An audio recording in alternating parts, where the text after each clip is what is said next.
সুরধ্বনির তীরে আজ বাজলো রে মাদল, সুরধ্বনির তীরে আজ বাজলো রে মাদল, সুরধ্বনির তীরে আজ বাজলো রে মাদল, সুরধ্বনির সঙ্গে নাচে বলে হরি বল, আমার নিত্যানন্দ সঙ্গে নাচে বলে হরি বল, নিত্যানন্দ সঙ্গে নাচে বলে হরি বল, বলে হরি বল হরি বল হরি বল হরি বল, হরি বল হরি বল, হরি বল হরি বল, উঠিল আনন্দের রোল, হরি বল হরি বল, উঠিল আনন্দ রোল, হরি বল হরি বল, উঠিল আনন্দ রোল, অপরূপ হিল্ল, উঠিল আনন্দ রোল, অপরূপ হিল্ল, উঠিল আনন্দ রোল, অপরূপ হিল্ল, হরি বল হরি বল, সুরধ্বনির তীরে আজ বাজলো রে মাদল, সুরধ্বনির তীরে আজ বাজলো রে মাদল, আমার নিত্যানন্দ সঙ্গে নাচে বলে হরি বল, নিত্যানন্দ সঙ্গে নাচে বলে হরি বল, প্রভুরে দেখিল যারা পূর্ব পুণ্য ফলে, প্রভুরে দেখিল যারা পূর্ণ ফলে, প্রভুরে দেখিল যারা পূর্ব পুণ্য ফলে, প্রভুরে দেখিল যারা পূর্ণ ফলে, প্রেমে মাটি হরি বলে নাচে বাহু তুলে, প্রেমে মাতি হরি বলে নাচে বাহু তুলে, প্রেমে মাটি হরি বলে নাচে বাহু তুলে, হরি বল হরি বল, হরি বল হরি বল। মাথায় রাখবেন, মনে রাখবেন কথাটা কিন্তু খুব খাঁটি কথা। চৈতন্যদেব প্রচার করেছেন হরে কৃষ্ণ মহামন্ত্র নাম, আর আমার নিতাই সুন্দর প্রচার করেছেন হরি বলা ধ্বনি। আরো সহজ করে দিয়েছে, কারণ আরো তিনি তো পতিত পাবন দয়াল ঠাকুর, মানে গৌর সুন্দরের মধ্যে যত দয়া তার থেকে অধিক দয়া আমার নিতাই চাঁদের মধ্যে। নিতাই চাঁদ কলিজীবের চিন্তা করে দেখলেন যে এত বড় মন্ত্র বলতে পারলো, যদিও পারে কেউ কেউ পারবেও না, তা এত বড় মন্ত্রটা না বলে ছোট্ট করে বলাই, তাই নিতাই চাঁদের বলা ধ্বনি হলো হরিধ্বনি, হরি বলা ধ্বনি, হরি বল হরি বল।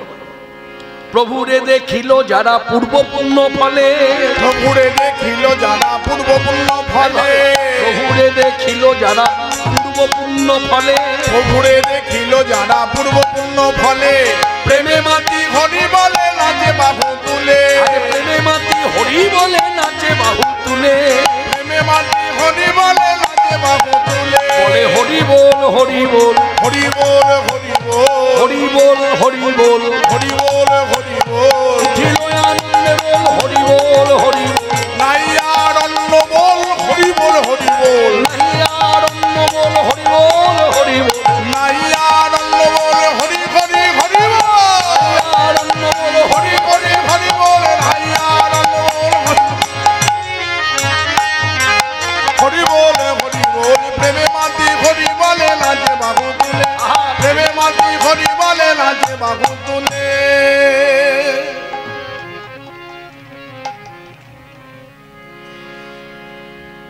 হরি বল হরি বল। তাহলে শাস্ত্রীয় বিচারে কলিযুগে ভগবান হলেন শ্রী গৌর সুন্দর, আর অশাস্ত্রীয় ভাবে যদি ভগবান বলা যায় তাহলে যাকে তাকে ভগবান গড়া যায়। এখানে যারা উপস্থিত ভক্তগণ আছেন অনেকের ইষ্ট আলাদা, আরাধ্য আলাদা হতেই পারে, এটা ধারা। তা আমি কিন্তু বক্তা হয়ে এখানে চুক্তিবদ্ধ হয়ে অধিকার পেয়ে কথা বলার অধিকার পেয়ে কিন্তু কাউকে আঘাত করতে আসি। আমি কথাটা বলতে চাইছি, আমি আমাকে দিয়ে বলি, আমার ইষ্ট হতেই পারে আমার কাছে ভগবান। এমনকি এইভাবে যদি কথাটা ভাবা যায় যে আমার বাবা মাকেও আমি ভগবান বলতে পারি, সেটা আমার ব্যক্তিগত অনুভব। আমি আমার বাবা এবং মাকে দুজনকে ভগবত জ্ঞানে দেখি, এটা দোষের কিছু নয়। পৃথিবীর কোনো লোক এখানে বলতে পারবে না যে এটা আপনার দোষ। দোষ বলবে তখন কখন, যখন আমি আমার বানানো ভগবান বাবা মাকে যখন লোক ডেকে ডেকে বলবো আমার বানানো ভগবান বাবা মাকে আপনারাও ভগবান ভগবত জ্ঞান করুন, আপনারাও ভগবান বলে মেনে নিন, তখন হলো দোষ। বোঝাতে পারলাম? বুঝতে পারলেন কথাটা? অর্থাৎ কলিযুগে শাস্ত্রীয় বিচারে ভগবান চৈতন্যদেব এ কথা শুধু বাংলার বাঙালি ভক্তরা বলছে, যারা ভিন্ন রাজ্যে আছে তারাও মেনে নিয়েছে, যারা ভিন্ন দেশে আছে তারাও জানে যে কলিযুগে ভগবান শ্রীকৃষ্ণ চৈতন্যদেব। তা এই প্রাণের প্রাণ গৌর সুন্দর আজকে নিতাই সুন্দর এবং ভক্ত কশ্যপদের নিয়ে সুরধ্বনির তীরে হরিনামের খেলায় মত্ত ছিল। তো খেলা খেলায় শ্রান্ত ক্লান্ত ভাব থাকতেই পারে। খেলা খেললে কি হয়? শ্রম হয়। শ্রম হলে কি হয়? ঘর্মাক্ত হয় দেহ। তা ক্লান্ত হয়ে পড়ে। হঠাৎ করে কি করছে? গৌরীদাস পণ্ডিতের কর ধরেছে, অন্য কারোর কর ধরেনি। গৌরীদাস পণ্ডিতের কর ধরলো কেন? খুব সহজ, ব্রজের কৃষ্ণ এবে গৌর। তা ব্রজ থেকে যখন কৃষ্ণ এলো নদিয়ায়, অনেকে বলে, আমিও অনেক সময় বলতাম, যতদিন আমি কথাটা উপলব্ধি করি নাই ততদিন আমিও বলতাম, আমি আমাকে দিয়ে বলি, আমিও বলতাম কৃষ্ণ ব্রজ ছেড়ে নদিয়ায় এসেছে। যেদিন আমার উপলব্ধি হলো যে ব্রজ ছেড়ে কেউ যদি গ্রাম ছেড়ে যায়, আসতে ধরুন আমি এই গ্রাম ছেড়ে চলে যাচ্ছি, আমি পারবো 10,000 লোককে নিয়ে বেরিয়ে যেতে? বলবো আমি এই গ্রামে বসতি করে আছি, এখন আমার ইচ্ছা আমি গ্রামে থাকবো না। আমি কোথায় থাকবো? বারুইপুর শহরতলিতে একটা বাড়ি করেছি, ওইখানে আমি থাকবো। এবার সব গ্রামের লোকদের বললাম আমি বারুইপুর যাচ্ছি, চলুন আমার সঙ্গে। যাবে? যাবে কেউ? একে বলে ছাড়া, একা চলে যাওয়া। কৃষ্ণ যখন ব্রজ ছেড়ে এলো, কথাটা যখন বলছি তখন উপলব্ধি করতে হবে ব্রজ ছাড়েনি। ব্রজ যদি তিনি একা ছেড়ে চলে আসতেন তাহলে তিনি একাই আসতেন, তিনি কিন্তু একা আসেননি। যখন এলেন সকলকে নিয়ে এলেন, তাহলে কি হবে? ব্রজ থেকে নদে এলো, ব্রজ লোজে নদে এলো, ব্রজ লোজে নদে এলো, ব্রজ লোজে নদে এলো। তার মানে একা আসেনি, ব্রজেতে যারা যারা ছিল সকলকে নিয়ে তিনি নদিয়ায় এলেন। তাই নদিয়ায় ব্রজ উদয় হলো, হরি হরি হরি বলো। এবার নদিয়ায় ব্রজ উদয় হলো, হরি হরি হরি বলো। নদিয়ায় ব্রজ উদয় হলো, ব্রজ লোজে নদে এলো। তাহলে ব্রজের কৃষ্ণ গৌর হয়ে এলো। আবার ব্রজে কৃষ্ণের যে একজন সখা ছিল, যার কাছে কৃষ্ণ তার মনের কথাগুলো সব খুলে বলে দিত, একটু দ্বিধা করতো না। যেমন আমরা মনের কথা বলতে গেলে বিচার করি, বলবো না বলবো না। কৃষ্ণ তার কাছে বলতে গিয়ে বলবো কি বলবো না বিচার জানতো না। সে কে? আপনারা সকলেই জানেন, নাম হচ্ছে সুবল সখা। তাহলে কৃষ্ণ গৌর হয়ে এলো, আর সুবল সখা এলো গৌরীদাস পণ্ডিত হয়ে। এমনকি আপনারা যারা কথাগুলো নিয়ে সবসময় আলোচনা করে থাকেন, সবসময় স্মরণ মনন করে থাকেন, সবার পক্ষে তো বলা সম্ভব নয়। হ্যাঁ, সবার পক্ষে বলা সম্ভব নয়। ভগবান সবাইকে সব শক্তি সমানভাবে দেয় না। যেমন ভগবান আমাকে বলার শক্তি দিয়েছে। জানবেন, যারা বলে তাদের কিন্তু ধৈর্যের থেকেও যারা শ্রবণ করে তাদের ধৈর্য বেশি। যেমন আমার বলে অভ্যাস তো, আপনি ধরুন আপনি বললেন কৃষ্ণদা আমার বাড়িতে একটু ভাগবত পাঠ হবে, আমি যে কীর্তন করি ওই ভাগবত পাঠে আপনি যতক্ষণ যেভাবে ধৈর্য ধরে বসে শুনবেন, আমার কিন্তু সেই ধৈর্য থাকবে না। ভাগবতীয় কথা, অথচ আমার ধৈর্য নেই, চঞ্চল। কেন? বক্তা হয় চঞ্চল, শ্রোতা হয় ধীর। এই জায়গাগুলো কিন্তু উপলব্ধির বিষয়। বক্তা শ্রোতার মধ্যে অনেক ফারাক আছে, যার জন্য আপনাদের শ্রবণটাকেই নববিধা ভক্তির প্রথম খুঁটি বলেছে শ্রবণ, দ্বিতীয় খুঁটি হচ্ছে কীর্তন। তা আমরা যে খুঁটিটা ধরে আছি, খুঁটিটা হচ্ছে দ্বিতীয় খুঁটি। আর আপনারা সকলে দীর্ঘ বহু বছর ধরে দক্ষিণ 24 পরগনা জেলায় এই ভারুর, কল্যাণপুরের কাছে ভারু গ্রাম, এই গ্রামের অধিবাসী বৃন্দ এবং বহিরাগত ভক্তরা যারা এসেছেন, এই কথাকে নিশ্চয়ই মর্যাদা দেবেন। আপনারা কিন্তু প্রথম খুঁটিটা ধরে রয়েছেন দীর্ঘ বহু বছর ধরে। কি না, প্রাণ ভরে হরি কথা শুনবো। বক্তা যেই হোক, বক্তার বিচার নয়, প্রাণ ভরে হরি কথা শুনবো। হরি কথা তো হচ্ছে, হরি কথা শুনবো। যার জন্য এই কীর্তন বলুন, ভাগবত পাঠ বলুন, গীতা বলুন, মহাভারত বলুন, এই সকল কথা বলতে গেলে সবসময় প্রাসঙ্গিক আলোচনার মধ্যেই থাকা যুক্তিযুক্ত। তাতে কি হয়? ভক্তি বাড়ে। অপ্রাসঙ্গিক আলোচনা করা যায়, অপ্রাসঙ্গিক আলোচনায় মনোরঞ্জন হয়। আর প্রাসঙ্গিক আলোচনা থাকলে কি হয়? ভক্তি বৃদ্ধি হয়। বললে অনেক ভাবে বলা যায়, যাই হোক আমি মূল কথাই যাই। তা এই গৌরীদাস পণ্ডিত হচ্ছে সুবল সখা। এই গৌরীদাস পণ্ডিতের কথা আপনারা সকলেই জানেন।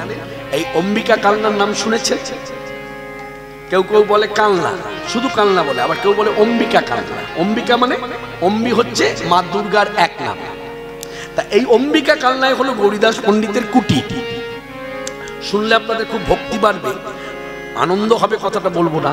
পার্থিব জগতের অনেক কথা আছে আনন্দ দেয়, হরিকথা শুধু আনন্দ দেয় না, হরিকথায় ভক্তি বর্ধিত হয়, ভজনের আগ্রহ বাড়ে। তাই গৌরীদাস পণ্ডিত খুব দুঃখ করছে, কেন না কিছুক্ষণ আগে শুনলেন তো চলে গেল। তা এই চলে যাওয়াটা তার কাছে খুব বিরহ, মনে মনে ভাবছে চলে গেল, আমি কি আর নিতাই গৌরকে পাবো না? অন্তর্যামী এরা ভগবত তত্ত্ব দুই ভাই বুঝলেন, তা নিতাই গৌরের বাড়িতে এলেন, একজন সন্ন্যাসীর বেশে, একজন দীর্ঘ কেশরাশি।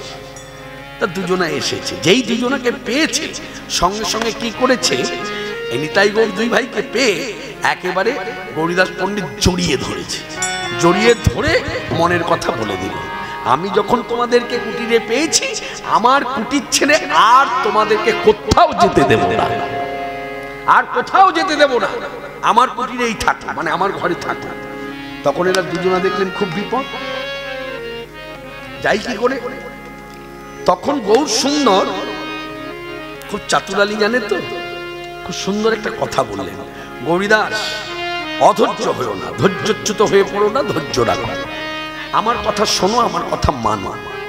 তুমি আমাদের দুই ভাইকে চাইছো তোমার কুটির ছেড়ে যেন কোথাও না যায়, এই তো? বলছে হ্যাঁ। বলছে এটাই হবে, তুমি এক কাজ করো, হুবহু আমাদের দুই ভাইয়ের প্রতিমূর্তি তৈরি করো। ভালো করে শুনছেন তো? যারা কথাগুলো শুনে অভ্যস্ত তারা শুধু মিলিয়ে নেই বক্তা ঠিক ঠিক বলছে কিনা, আর যারা কোনোদিন শোনেননি কথাগুলো তারা ভক্তি করে শুনুন। বলছে তোমার আমাদের দুজনকে দরকার, তাই তো? তা হুবহু আমাদের প্রতিমূর্তি তৈরি করো, দারু বিগ্রহ, দারু কাটানো বিগ্রহ হবে, দারু কাঠ মানে নিম কাঠ, নিম কাটানো, ভালো ভাস্কর খোঁজ করো, ভালো শিল্পী যে ভালো মূর্তি করতে পারে, তার দ্বারা হুবহু আমাদেরকে তৈরি করো। তো কথাটা বলেছে, বলা মাত্র এবার গৌরীদাস পণ্ডিত বলছে শোনো ঠাকুর, এই যে তোমরা বললে আমাদের দুই ভাইয়ের প্রতিমূর্তি তৈরি করো, বেশ করলাম, এখন আমার প্রশ্ন হলো প্রতিমূর্তির প্রাণ আছে? তোমাদের মধ্যে তো প্রাণ আছে, প্রতিমূর্তির প্রাণ আছে? আরেকটা কথা বলে, প্রতিমূর্তি কি কখনো আসন পিড়ি করে বসে, খেতে দিলে খায়? এইসব কথাগুলো বললেন। তা গৌর সুন্দর শুনলেন, চুপটি করে শুনলেন ধৈর্য ধরে। বলছো তোমার এই প্রশ্ন? বলছে হ্যাঁ। বলছি ঠিক আছে, আগে মূর্তি তো গড়া হোক। এই বলে মূর্তি গড়াও হয়ে গেল। যেই মূর্তি গড়া হয়ে গেল, এবার মূর্তি গড়লেই তো হবে না, সেবা যখন দেবেন তখন প্রথম কাজই হলো প্রাণদান। প্রাণদানটা করতে হবে, তার গোত্রের সঙ্গে ঠাকুরের গোত্রটা মিলিয়ে দিতে হবে। তা প্রাণদান করবে বিগ্রহের কে? না শ্রীল অদ্বৈতাচার্য প্রভু পুত্র সন্তান অচ্যুতানন্দ, তিনিও এসেছেন শান্তিপুর থেকে। ইতিমধ্যে নিতাই গৌর দুই ভাইয়ের প্রতিমূর্তি প্রাণদান হয়ে গেল। যেই প্রাণদান হয়ে গেল, এবার সেবা কার্য, এবার পারস করতে হবে, থালা দিতে হবে, ভোগ লাগাতে হবে। তা তখন গৌর সুন্দর শ্রীমুখে বলছে, গৌরীদাস পণ্ডিত 4টে থালা করো, মানে 4টে পারস। তখন গৌরীদাস পণ্ডিত বলছে 4টে পারস মানে? বলছে কেন, আমরা দুই ভাই আর এই প্রতিমূর্তি দুই ভাই, তাহলে 2 2 4। তুমি প্রশ্ন করেছিলে না এরা কি আসন পিড়ি করে বসে, এদের কি প্রাণ আছে? তা এটা তোমায় দেখাতে হবে, যার জন্য তুমি পারস। যেই পারস করেছে নিবেদন করতে, সঙ্গে সঙ্গে দেখা যাচ্ছে আসল যে নিতাই গৌর সচল, তারা তো দুই ভাই বসেছে আসলে, ওই প্রতিমূর্তি দুই ভাই নিতাই গৌর বিগ্রহ নিমকাঠ দিয়ে গড়া, ওই বিগ্রহ দুই ভাই বসে পড়েছে। তখন গৌরীদাস পণ্ডিত এই সেবা দিচ্ছে, তো দিতে গিয়ে একবার এদিক দেখছে, একবার ওদিক দেখছে, মনে মনে বিচার করছে, ভাবছে কোনটা আসল কোনটা নকল। আসন পিড়ি করে বসে গেছে এবং রীতিমতো সেবা নিচ্ছে। তখন গৌরীদাস পণ্ডিত বলছে, গৌরীদাস তোমার ভেতরে যে একটা প্রশ্ন ছিল, ওই প্রতিমূর্তির কি প্রাণ আছে? প্রতিমূর্তি কি আসন পিড়ি করে বসে? প্রতিমূর্তি কি খেতে দিলে খায়? প্রমাণ হলো তো এই যে, তাহলে তোমার পরিষ্কার হয়ে গেল। এবার তুমি আনন্দে এই দুই ভাইকে নিয়ে থাকো, আর আমরা চললাম। আজও সেই চলবা সচল নিতাই গৌর গৌরীদাস পণ্ডিতের কুটিরে আজও নিত্য সেবা পায়। তা সেই আচম্বিতে ওই গৌরীদাসে, এই গৌরীদাসের অম্বিকা কান্নার গৌরীদাস, এই গৌরীদাসে পরে ধরি যায়।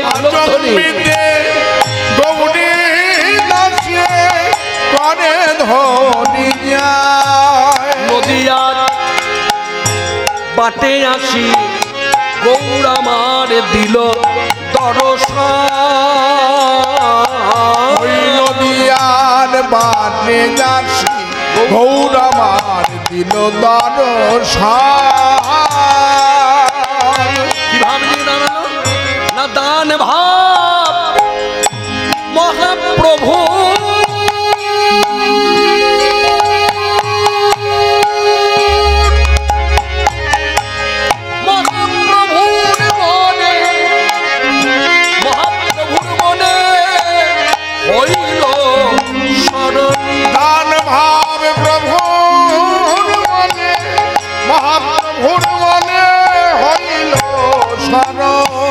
মনে যে হলো গো, আজ মনে যে হলো গো, তার মনে যে হলো গো, সেই কথা মনে যে হলো গো। হাত পাতে হাত পেতে দান মাগে মনে যে হলো গো, তাই হাত পেতে দান মাগে গোবিন্দ গৌরাঙ্গ হয়ে, হাত পেতে দান মাগে গোবিন্দ গৌরাঙ্গ হয়ে, হাত পেতে দান মাগে গোবিন্দ গৌরাঙ্গ হয়ে, হাত পেতে দান মাগে মনে যে হলো গো, দান ভাবে প্রভুর মনে হইল স্মরণ। গোবিন্দ গৌরাঙ্গ হয়ে হাত পেতে দান মাগে, তার মানে গোবিন্দ দান মেগেছিল ব্রজে, সেই ব্রজের কৃষ্ণ গৌর অবতারে সেই ভাব স্মরণ করে। এই জন্য এখানে একটা কথা অসম্পূর্ণ থেকে যাবে না বললে, যে গৌর আসার মূল কারণটা কিন্তু আমরা অনেকেই জানি না। এই যে মহাপ্রভু গৌর সুন্দর যে কলিযুগে এলেন, আসার মূল কারণ কি? কারণ ব্যাখ্যা করলে কিন্তু 1 থেকে 10 পর্যন্ত আপনি লিখতে পারেন, এই কারণে এসেছে ওই কারণে এসেছে, কিন্তু 1 নম্বর কারণই হলো নিজে লীলারস আস্বাদন করে আমার মতো অধমাকে আস্বাদন করাইতে তার আবির্ভাব। আজকে তিনি যদি এই লীলা আস্বাদন না করতেন, এই লীলা তিনি যদি স্মরণ না করতেন, আমার মতো সংসারী জীবের সাধ্য ছিল যে আমি স্মরণ করতে পারি? যার জন্যই তো নিতাই গৌর ভজন। আমি যে বহুবার বহু সভায় দাঁড়িয়ে কথাটা বলি, এবং জামালির মধ্য দিয়ে যে আমি যে কীর্তনের মধ্য দিয়ে বলি যে জগৎবাসী পুরুষ নারী ভজন নিতাই গৌর। কেন বলি? মনে রাখবেন, নিতাই গৌর ভজন যত করবেন, এবং নিতাই গৌর ভজন শুধু নয়, গৌর মণ্ডলী নিয়ে যত বেশি আপনি ধ্যান করবেন, স্মরণ মনন করবেন, জানবেন এই যে আপনার ঘরে যে ব্রজের যুগল সেবা, এই যুগল সেবা আপনার মাধুর্য আস্বাদন হবেই। আজকে আমাদের ঘরে যুগল সেবা আছে, কিন্তু মাধুর্য আস্বাদনটা আমাদের মধ্যে নেই। কখনো কখনো আমাদের মনের মধ্যে এসে যায় রাধাকৃষ্ণ যুগল মানে শিব পার্বতী যুগল যেমন, লক্ষ্মীনারায়ণ যুগল যেমন, ঠিক তেমনি রাম সীতা যুগল যেমন, ঠিক তেমনি না, এরা স্বামী স্ত্রীর যুগল নয়, স্বামী স্ত্রীর যুগল নয়। যে কৃষ্ণ সেই রাধা, যে কৃষ্ণ সেই রাধা। এই শ্রীকৃষ্ণের দেহ থেকে আরেকটা স্ত্রী দেহের সৃষ্টি হয়েছে, দেহের সৃষ্টি নয়, স্ত্রী দেহ। এই দেহটা কিন্তু আমাদের মতো আকৃতি, কিন্তু দেহের মধ্যে মাংস নাই, হাড়ও নাই, রক্ত নাই, অদ্ভুত দেহ। যার জন্য জানবেন অনেকে কৃষ্ণ সাজে, অনেকে কৃষ্ণ সাজে, আর সেই সাজা কৃষ্ণকে দেখে আমরা অনেক সময় উলধ্বনি করি, হরিধ্বনি করি, আবার অনেকে প্রণামও করে। এখানে আমার একটু কথা বলার আছে যে তাহলে সাজানো কৃষ্ণকে যদি আপনি কৃষ্ণের মতো ভক্তি করেন, তাহলে কি হলো, কি দাঁড়ালো? আপনি তাহলে তো পরিচয় আছে, আপনার কি পরিচয়? দাস। প্রভুকে আপনার কাছে না পরমব্রহ্ম শ্রীকৃষ্ণ। তাহলে পরমব্রহ্ম শ্রীকৃষ্ণ, সেই শ্রীকৃষ্ণের সঙ্গে আপনি সাজানো কৃষ্ণকে এক করে দিলেন। এখানে কথাটা প্রচার করা দরকার, সকলের জানা দরকার এবং মান্যতা দেওয়া দরকার। কথাটা আমি বলছি বলে মান্যতা দিতে হবে তা নয়। এই কথাটা নিয়ে আপনি যে কোনো গুরুগৃহে বা যে কোনো সাধু সন্ত বৈষ্ণব ব্রাহ্মণের সঙ্গে যারা একটু শাস্ত্রাদি পড়ে, তাদের সঙ্গে যদি আলোচনায় বসেন যে এইরকম একটা ব্যাখ্যা শুনছিলাম, কৃষ্ণপাল করছিলেন, আমরা তখন শ্রোতা হয়ে শুনছিলাম, এই যে ব্যাখ্যাটা তিনি যে করলেন, রাখলেন আমাদের কাছে বক্তব্যটা, এই বক্তব্যটা কতটা স্বাস্থ্যসম্মত কথা। পরমব্রহ্ম শ্রীকৃষ্ণের যে মর্যাদা, সেই মর্যাদা তো আপনি সাজানো কৃষ্ণকেও দিয়ে দিলেন। পরমব্রহ্ম শ্রীকৃষ্ণ দর্শনে এসে আপনি কি করলেন? মন্দির ভাগে এসে শুয়ে পড়ে ভক্তি করলেন। পরমব্রহ্ম শ্রীকৃষ্ণ বিগ্রহ দর্শন করে আপনি কি করলেন? মায়েরা যা করে উলধ্বনি করলেন। আমরা ছেলেরা হাত তুলে হরি বল হরি বল, অনেক সময় চোখের জল ফেলি। আপনি সাজানো কৃষ্ণকে দেখো এই একই ব্যাপারগুলো করলেন, তাহলে কোথায় রইল ভগবানের মর্যাদা? এই জন্য এখানে আমি কথাটা বলবো, সাজানো কৃষ্ণ কেউ যদি সাজে, ধরুন আমিও সাজলাম, আমি সাজলাম, মাথায় চূড়া পরলাম, হাতে বাঁশি নিলাম, কৃষ্ণ সাজলাম, এই সাজানো কৃষ্ণকে দেখে দেখবে, চোখের দেখা দেখবে, মুখে বলবেন হ্যাঁ ভালো হয়েছে, সাজটা ভালো হয়েছে, কখনো বলবে না হুবহু কৃষ্ণের মতো, তাহলে আপনি অপরাধী হয়ে যাবেন। কথা কিন্তু ভালো করে বুঝতে হবে। আপনি সাজানো কৃষ্ণকে বাহবা দেবেন, খুব সুন্দর সেজেছ, খুব সুন্দর লাগবে, কিন্তু হুবহু কৃষ্ণের মতো বলা মানে অপরাধ। তাই সাজানো কৃষ্ণকে দেখবেন, প্রণাম করবেন না, উলোধ্বনিও দেবেন না, হরিধ্বনিও দেবেন না, তাহলে কোনো অপরাধ স্পর্শ করে না। কিন্তু সাজানো কৃষ্ণকে দেখে যদি আপনি ভক্তি করেন, সেখানে কিন্তু শাস্ত্র এবং শাস্ত্রকারেরা, সাধু সন্ত বৈষ্ণবেরা আমাদেরকে বাধা দিচ্ছে, দাঁড়া তুমি চিন্তা করো, পরম ব্রহ্ম শ্রীকৃষ্ণ যিনি বিশ্ব ব্রহ্মাণ্ডের প্রতি, যার চরণ বন্দনা অনন্ত কোটি ব্রহ্মাণ্ডে যত দেবদেবী আছে তাদের আরাধ্য, আর সেই আরাধ্য ধনের সঙ্গে তুমি এই জড়দেহের একজন সাজানো কৃষ্ণকে তুমি এক করে দিলে। এই জন্য এই জায়গাগুলো বোঝা দরকার, মনে রাখবেন। এখানে বক্তা হয়ে আমি একটা কথাই বলবো,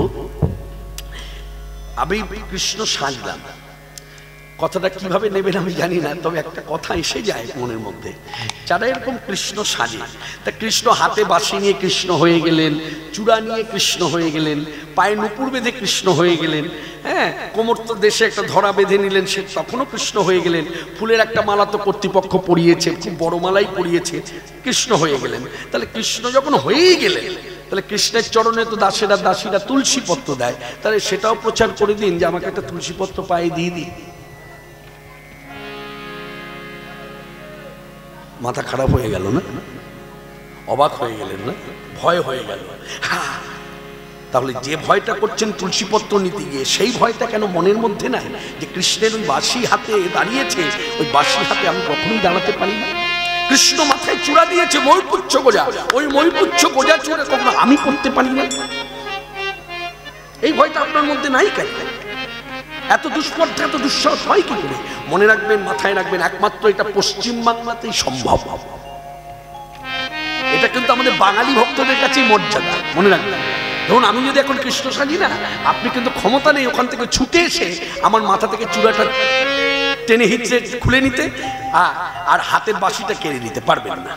কিন্তু এই কৃষ্ণই, এই জড়দেহের কৃষ্ণই যদি কৃষ্ণ সেজে ধাম বৃন্দাবনে কীর্তন করে, ধাম নবদ্বীপে কীর্তন করে, নবদ্বীপবাসী বলুন আর বৃন্দাবনবাসী বলুন, এদিকে আর উড়িষ্যাবাসী বলুন, কোনো এই যে এতগুলো জায়গার নাম বললাম, 3টি জায়গা, এই 3টি জায়গার কোনো ভক্ত এটা মর্যাদা দেবে না, সঙ্গে সঙ্গে ছিনিয়ে নেবে, ছিনিয়ে নিয়ে বলবে শোনো তুমি হলে কৃষ্ণের দাস, যদি তোমার কৃষ্ণ কথা বলতে হয় তো কৃষ্ণের দাস হয়ে কৃষ্ণ কথা বলো, তুমি কৃষ্ণ সেজে কৃষ্ণ কথা বললে আমরা তোমায় মর্যাদা দেব না, যতই তোমার শিক্ষাগত যোগ্যতা ডিগ্রি থাকুক না কেন।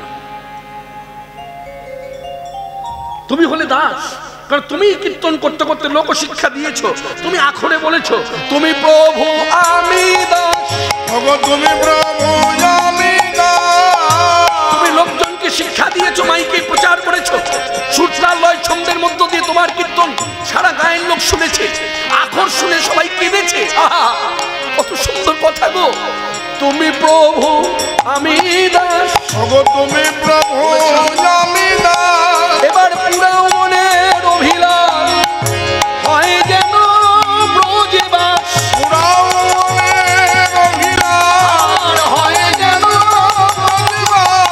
পুরাও মনের অভিলাষ, তুমি প্রভু আমি দাস। তাহলে তুমি কথাটা বলেছো, কথাটা নিয়ে অনুভব করে কথা বলোনি, এই কথাকে বলা হয় অনুমিতির দ্বারা কথা বলা, মানে বলা এক আর আচরণ আরেক।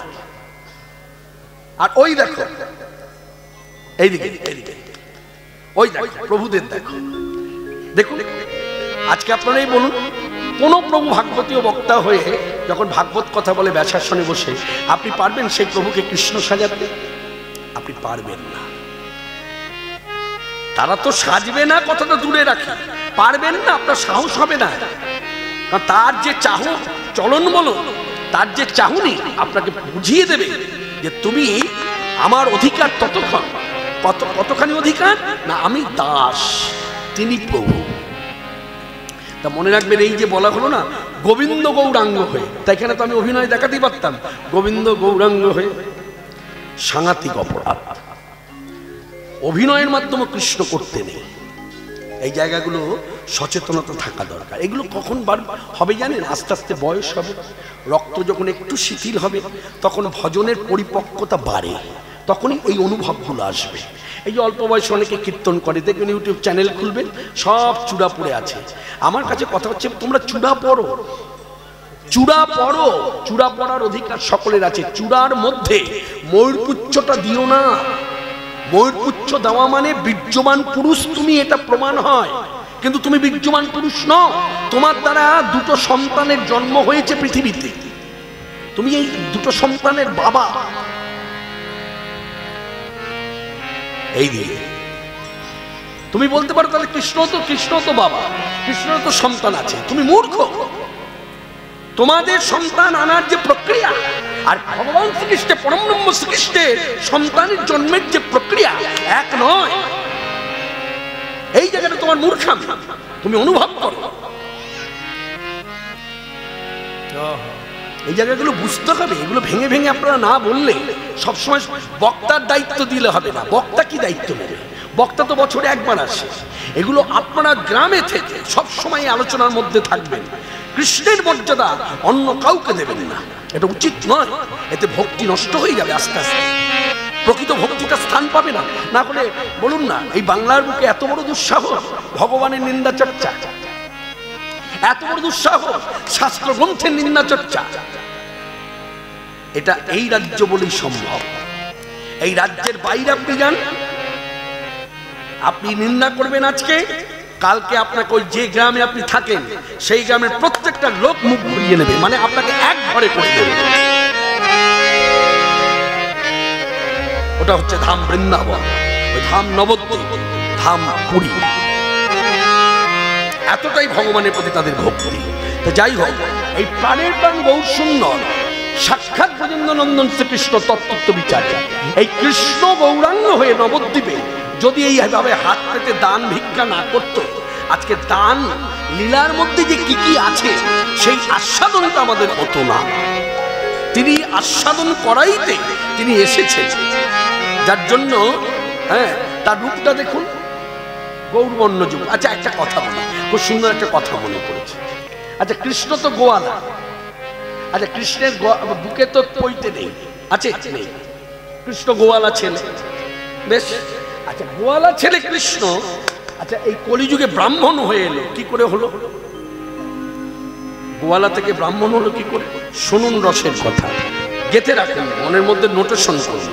সবসময় তার খাতা বই নিয়ে আসা যায় না, খাতা কলম, তার নোটেশন করুন মনের মধ্যে, মন দিয়ে কথাটা শুনুন। শাস্ত্রজ্ঞ প্রবর বিশাল পণ্ডিত, নাম তার দিগ্বিজয়ী কেশব কাশ্মীর। তা কেশব কাশ্মীর বসেছেন, আর মহাপ্রভু গৌর সুন্দর ইতিমধ্যে তিনি 14 বৎসরের বালক, সব শাস্ত্রকে করাপ্ত করেছেন।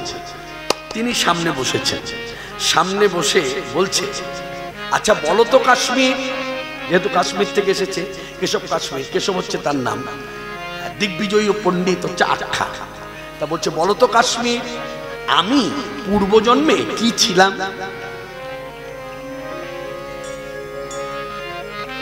তা কেশব কাশ্মীর চিন্তা করছে কি ছিল, ওখান থেকে নিয়ে এসে বলছে, ওখান থেকে এসে আবার প্রশ্ন করছে, বলো তো কাশ্মীর, পূর্বজন্মে আমি কি ছিলাম? তা কিছুতেই বলতে পারল না। তখন আমার গৌর সুন্দর শ্রীমুখে বলছেন কাশ্মীরকে, প্রভু কহে তুমি সর্বজ্ঞ কিছু না জানিলা। প্রভু কহে তুমি সর্বজ্ঞ কিছু না জানিলা। প্রভু কহে, মানে মহাপ্রভু গৌর সুন্দর শ্রীমুখে বলছেন, মহাপ্রভু কহে সর্বজ্ঞ, মানে তুমি সর্বজ্ঞ, সব জানো, তবু তুমি কিছু না জানিলা। তুমি কিছু না জানিলা। পূর্ব জন্মে ছিলাম আমি জাতিতে গোয়ালা। পূর্ব জন্মে ছিলাম আমি জাতিতে গোয়ালা। তখন কেশব কাশ্মীর বললেন, তাহলে জাতিতে যদি তুমি গোয়ালাই হয়ে থাকো, তাহলে এই জন্মে নবদ্বীপে তুমি ব্রাহ্মণ হলে কি করে, এটা যে আমার জানার ইচ্ছা। তখন কেশব কাশ্মীরকে উপলক্ষ করে আমাকে আপনাকে সকলকে জানালেন। আর কেশব কাশ্মীরের কাছে এই কথা যদি গৌর সুন্দর না বলতেন, আপনিও জানতেন না, আমিও জানতাম, শাস্ত্র তুলে ধরতে পারতাম। শুনুন গৌর সুন্দর কি বলছে, এগুলো শিক্ষণীয় কথা। বলছে বলো, গো সেবা করিতাম আমি ছিলাম গোয়াল। হ্যাঁ, গো সেবা করিতাম আমি ছিলাম গোয়াল। গো সেবা করিতাম আমি ছিলাম গোয়াল। বহু পুণ্য ফলে আমি হলাম ব্রাহ্মণ ছাওয়াল। সেই পুণ্য ফলে হইলাম ব্রাহ্মণ ছাওয়াল। শুনলেন কথাটা মনোযোগে, নাকি আরেকবার বলে দেবো কবিতার মতো করে? দাদা সুর দিও না, লয় দিও না, এই শুনুন তাহলে কি বলছে। মহাপ্রভু গৌর সুন্দর বলছেন, আমি গত জন্মে গোয়ালা ছিলাম। তা গোয়ালাদের কাজ কি? গো সেবা করা, হ্যাঁ, গোমাতা গোপিতা এদেরকে সেবা করা। তা সেই সেবা করে যে পুণ্যতা পেয়েছি, সেই পুণ্য ফলে আমি কলিযুগে ব্রাহ্মণ হয়ে জন্মেছি। এটাই তাহলে এখানে গৌরসুন্দর নিজেকে দিয়ে কি বললো দেখলেন? এইদিকে গৌরসুন্দর কিন্তু সরাসরি বললেন না তোমরা গো সেবা করো, নিজেকে দিয়ে গো সেবার শিক্ষা দিলেন যে গো মাতা গো পিতাকে যদি তুমি সেবা করতে পারো, তুমি যে নিচুকুলে জন্মেছো সেই নিচুকুল থেকে তুমি উচ্চকুল পাবে। যার জন্য গো মাতা গো পিতার সেবা করা দরকার প্রত্যেকটা হিন্দু, শুধু বাঙালি ভক্তদের, অন্যান্য জাতি মানে অন্যান্য কুলে যারা জন্মেছে প্রত্যেকের উচিত গো মাতা গো পিতার সেবা করা। নিতাই গৌর হরি হরি। এইসব কথাগুলো এখন হারিয়ে গেছে, এইসব কথা প্রসঙ্গ সভায় গিয়ে শোনা যায় না। এইসব কথা যত বেশি আপনি আলোচনায় থাকবেন, যত বেশি আপনি স্মরণ মনন করবেন, যত বেশি কথাগুলো নিয়ে ভাববেন, দেখবেন আপনার ভক্তিরাজ্যে উন্নতি হবেই। ভক্তিরাজ্য মানে যখন আপনি ধরুন ধ্যানে বসলেন, যখন ঠাকুর পূজা করতে বসলেন, আমি পূজা পাঠ দিয়ে বলি ঠাকুর পূজা করতে বসলেন, তখন দেখবেন আপনার বৃত্তিটাই অন্যরকম হয়ে যাবে, বৃত্তিটাই অন্যরকম হয়ে যাবে। হ্যাঁ, এটা নিজেকে নিজে তৈরি করতে হবে, এটা গুরুদেব তৈরি করে দেয় না, এটা কোনো গ্রন্থ তৈরি করে দেয় না, নিজেকে নিয়ে ভাবতে হবে। যে হ্যাঁ, একটা সময় যখন আমি ঠাকুর ঘরের বাইরে ছিলাম, তখন তো আমি চুটি আমার যত রকম আনন্দ আছে আমি করে নিয়েছি, চুটি, তখন কারোর কাছে যাইনি, আনন্দ কিভাবে করবো না করবো শিক্ষা নিতে যাই না। তাহলে ঠাকুর ঘরে যখন আমি এসেছি, আমার এখন প্রাণ হচ্ছে সেই প্রভু, আমার প্রাণ। আর এর কাছে আমি হলাম দাসী, মানে স্ত্রী। সম্পর্কটা জেনেছি ভাগবত থেকে, হয় তিনি আমার পিতা, হয় তিনি আমার মা, হয় তিনি আমার সন্তান, নতুবা তিনি আমার স্বামী। জীবনিত্য কৃষ্ণদাস, জীবনিত্য কৃষ্ণদাস, জীবনিত্য কৃষ্ণদাস, করো কৃষ্ণ পদবাস, জীবনিত্য কৃষ্ণদাস, করো কৃষ্ণ পদয়াস, ঘুচাইবে মায়া পাশ, করো কৃষ্ণ পদয়াস, ঘুচাইবে মায়া পাশ, করো কৃষ্ণ পদয়াস, ঘুচাইবে মায়া পাশ, করো কৃষ্ণ পদয়াস, জীবনিত্য কৃষ্ণদাস। আজকে কৃষ্ণ দাস দাসী হয়ে কৃষ্ণের লীলা শুনবো আমার গৌর সুন্দর আস্বাদনের মধ্য দিয়ে। দান ভাব প্রভুর মনে, মহাপ্রভুর মনে হইল শরণ, দান ভাব মহাপ্রভুর মনে হইল শরণ, মনে যে হলো গো, মনে যে হলো গো, মনে যে হলো গো, মনে যে হলো গো, দান মানে মনে যে হলো গো, তাই হাত পেতে দান মাগে, গৌরাঙ্গ হয়ে হাত পেতে দান মাগে, গোবিন্দ গৌরাঙ্গ হয়ে হাত পেতে দান মাগে, গোবিন্দ গৌরাঙ্গ হয়ে হাত পেতে দান মাগে, মনে যে হলো গো, দান ভাব মহাপ্রভুর মনে হইল শরণ। তাহলে একটা ভাব নিয়ে দাঁড়িয়েছে, একটা ভঙ্গিমা করে দাঁড়িয়েছে। এই ভাব ভঙ্গিমা দেখে এই পার্শ্বদ ভক্ত যা আছে সব একে অপরের মুখ পানের চেয়ে বলা বলি করছে, হ্যাঁ গো এ কে গো, মানে তোমার কি মনে হয়? তুমি যখন প্রশ্নটা করেছো নিশ্চয়ই তোমার মনে কিছু জেগেছে, তোমার কি মনে হয়? তুমি দেখে কি ভাবছো? আমার তো দেখে মনে হয় এ ধন সেই বটে, ধন সেই বটে, সেই বটে, ধন সেই বটে, দেখেছি যমুনার তটে সেই বটে, দেখেছি যমুনার তটে সেই বটে, দেখেছি যমুনার তটে পেয়েছি মোদের সন্নিকটে, দেখেছি যমুনার তটে পেয়েছি মোদের সন্নিকটে, দেখেছি যমুনার তটে পেয়েছি মোদের বটে সেই তো বটে। বলে তাই নাকি? এই ধন সেই বটে? তাহলে তুমি যখন বলছো ধন সেই বটে, তাহলে আমার কি মনে হচ্ছে জানো?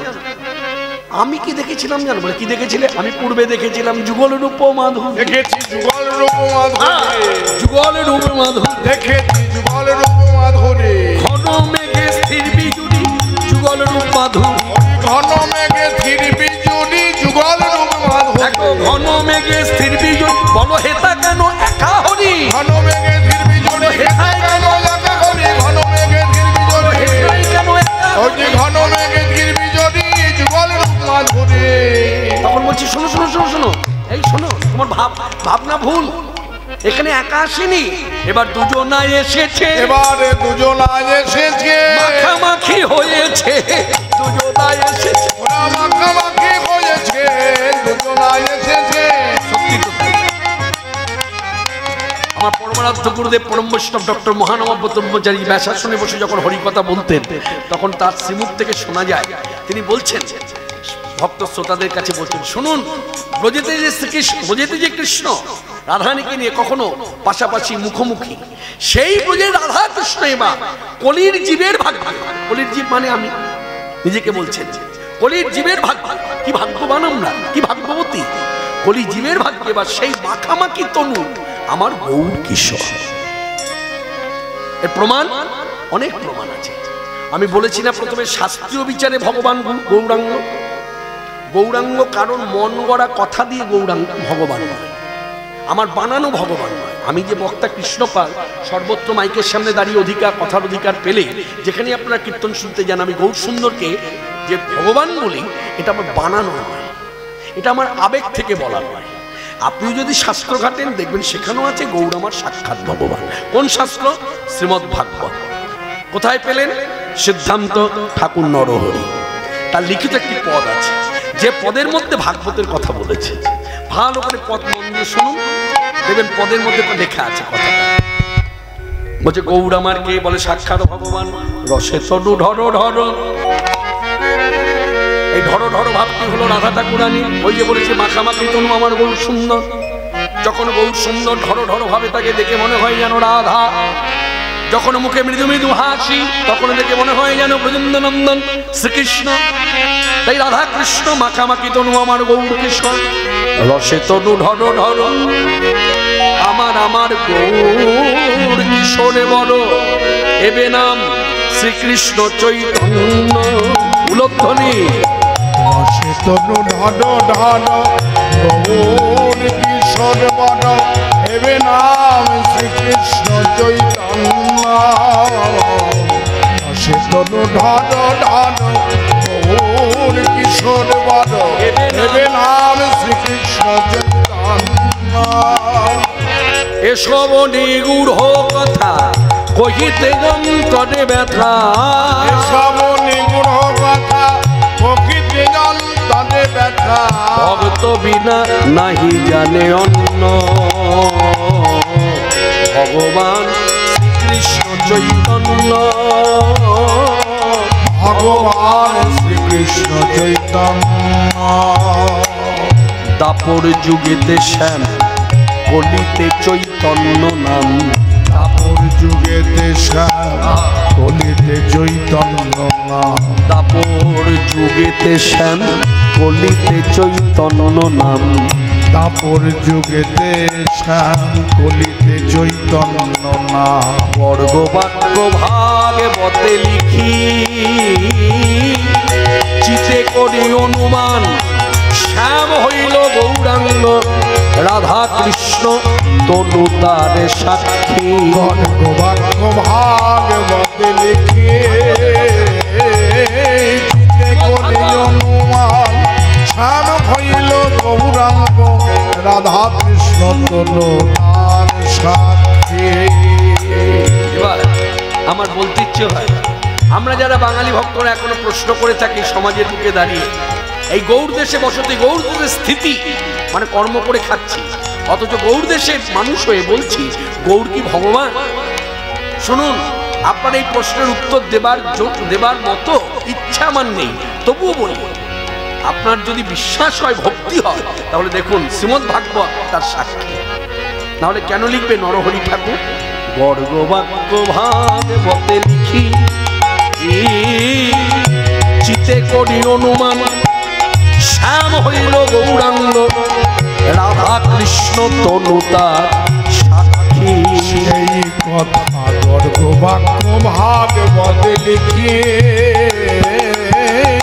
চিতে করি অনুমান, শ্যাম হইল গৌরাঙ্গ, রাধা কৃষ্ণ তনুতার সাক্ষী। অন্তরেতে শ্যাম তনু, বাহিরে গৌরাঙ্গ জনু।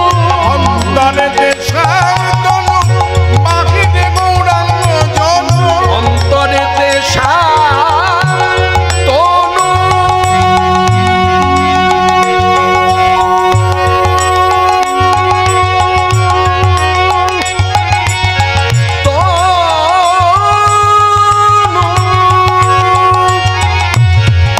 আমার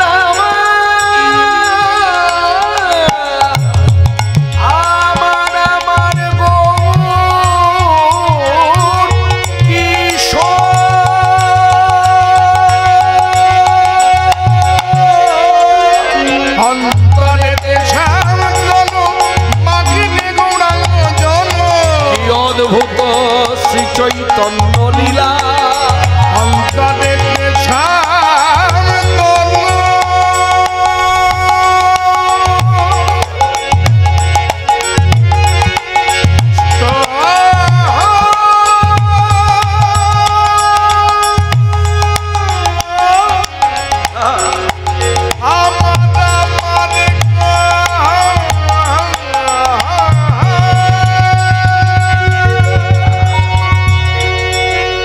অন্তরেতে শ্যাম তনু, বাহিরে গৌরাঙ্গ জনু। অন্তরেতে শ্যাম তনু, বাহিরে গৌরাঙ্গ জনু। কি অদ্ভুত, আহা কি অদ্ভুত, অদ্ভুত অদ্ভুত অদ্ভুত শ্রী চৈতন্য লীলা। মনে মনে কি অদ্ভুত, আহা কি অদ্ভুত, অদ্ভুত শ্রী চৈতন্য লীলা। রাই সঙ্গে খেলইতে, কুঞ্জ বনে বিলসিতে। রাই সঙ্গে খেলো জিতে, কুঞ্জ বনে বিলসিতে। অনুরাগে গৌর তনু হইলা। শ্যাম আমার অনুরাগে গোবর তনু হইলা। শ্যাম শ্যাম অনুরাগে গোবর তনু হইলা। কহিবার কথা নয়, কহিলে কি জানি হয়। কহিবার কথা নয়, কহিলে কি জানি হয়। ঠাকুর নরহরি এই তত্ত্ব লিখতে গিয়ে একেবারে শেষে এসে কথাটা বললেন, আমি জানি না আমার কি হতে চলেছে, কি হবে পরিণাম তাও জানি না, তবু যে আমার বলার ইচ্ছা জেগেছে। কহিবার কথা নয়, কহিলে কি জানি হয়। এ কথা কহিবার কথা নয়, কহিলে কি জানি হয়। না কহিলে মনে বড় তাপ, চিতে অনুমান করি, গৌরাঙ্গ হৃদয়ে ধরি, নরহরি করয়ে ভিলা।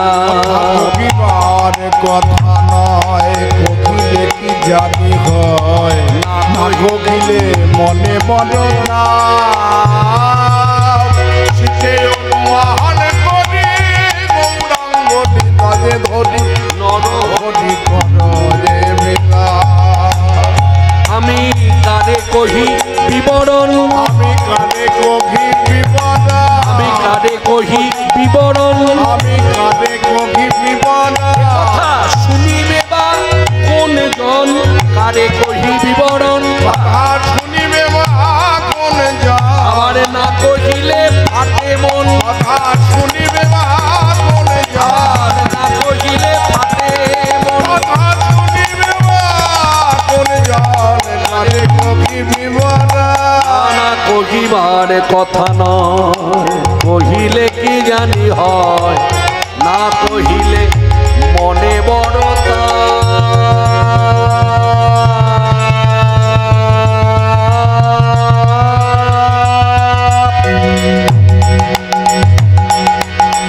চিতে অনুমান করি গৌরাঙ্গটি দজে ধরি নরহরি কররে বিলা। কথা কহিবার কথা নয়, না কহিলে কি জানি হয়, না কহিলে মনে বড় দাম।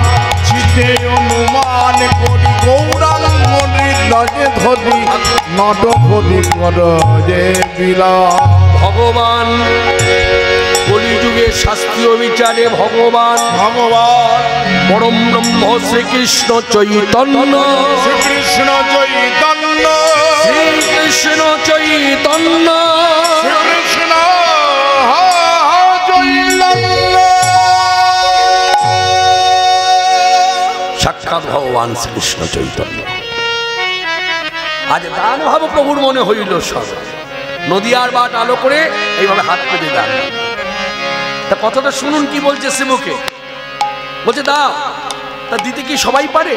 তখন আমার গৌর সুন্দর কৃপাময়, কত কৃপালু, কত উদারতা, বলছে তোমরা যারা দিতে পারবে না লহদান, লহদান, লহদান, লহদান, লহদান, লহদান, লহদান, লহদান, দেহদান, দেহদান না হয় লহদান, লহদান, দেহদান, দেহদান না হয় হাত পেতে দান মাগে, দেহদান, দেহদান, গোবিন্দ গৌরাঙ্গ হয়ে, হাত পেতে দান মাগে, গৌরাঙ্গ হয়ে, হাত পেতে দান মাগে, গোবিন্দ গৌরাঙ্গ হয়ে দেহদান, দেহদান। বলছে না হয় লহদান, লহদান। মনে রাখবেন একমাত্র এই কলিযুগে